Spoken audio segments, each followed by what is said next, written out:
आफ्नो श्रीमानसँगै भएर पनि माया गर्नुहुन्न भने सुन्नुस् है यो कुरा।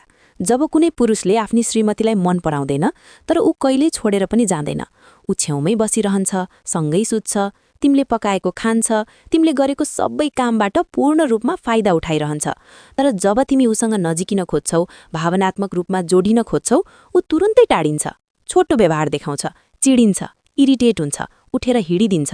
तिमी रुन थाल्छौ भने ऊ या त कोठाबाट बाहिर निस्किन्छ या उल्टै गाली गर्छ। तिम्रो रोदनलाई कहिल्यै बुझ्ने प्रयास गर्दैन, कहिल्यै तिमी किन रोयौ भनेर सोध्दैन। उसले तिम्रो दुःखलाई सजिलै डिसमिस गरिदिन्छ। तर बाहिर अपरिचित मानिसहरूसँग ऊ एकदमै फरक बन्छ। घरको स्याल बाहिरको बाघ भन्छन् नि, त्यस्तै क्या। अनि असाध्यै धैर्यवान, राम्रो सुन्ने, सहयोगी र एकदमै राम्रो मान्छे जस्तो देखिन्छ बाहिर चाहिँ, हैन? अनि यस्तो लाग्छ उसको स्वभाव नै दुई प्रकारको छ, घरमा एक र बाहिर अर्को। तर यो दोहोरो चरित्र उसको स्वभावको समस्या होइन, यो त तिमीप्रतिको उसको असली भावना हो। ऊ तिमीलाई चुज गर्दैन, त्यसैले तिमीसँग ऊ यति चिसो र उदासीन बन्छ। कहिलेकाहीँ ऊ सामान्य व्यवहार गर्छ, तिम्रो कुरा सुन्छ, अलिकति माया देखाए जस्तो गर्छ, हैन? त्यतिबेला तिमीलाई लाग्छ अब सबै ठिक भयो, ऊ बदलिसक्यो, तिमी खुसी हुन्छौ, आशावाद छौ।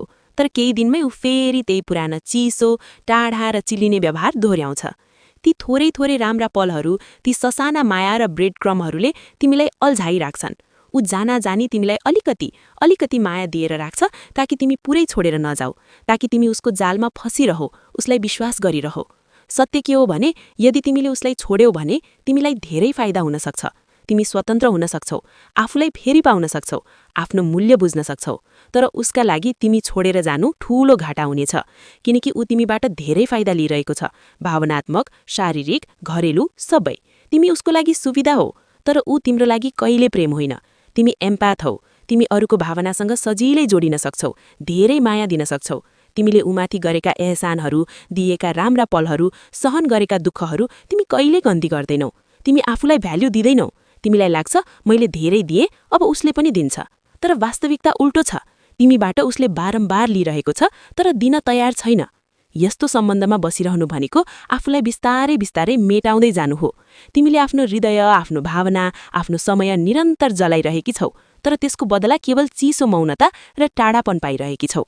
समय आइसकेको छ, आफूलाई प्राथमिकता दिनुहोस्, आफ्नो मूल्य बुझ्नुहोस्। तिमी कसैको सुविधा होइनौ, तिमी प्रेम पाउने हकदार हौ। साँचो माया कहिले एकतर्फी हुँदैन, कहिले ब्रेड क्रममा बाँच्दैन। यदि उसले तिमीलाई साँच्चै माया गरेको भए तिम्रो आँसु देखेर ऊ चुप्प लागेर बस्ने थिएन, तिमीलाई अङ्गालो हाल्ने थियो।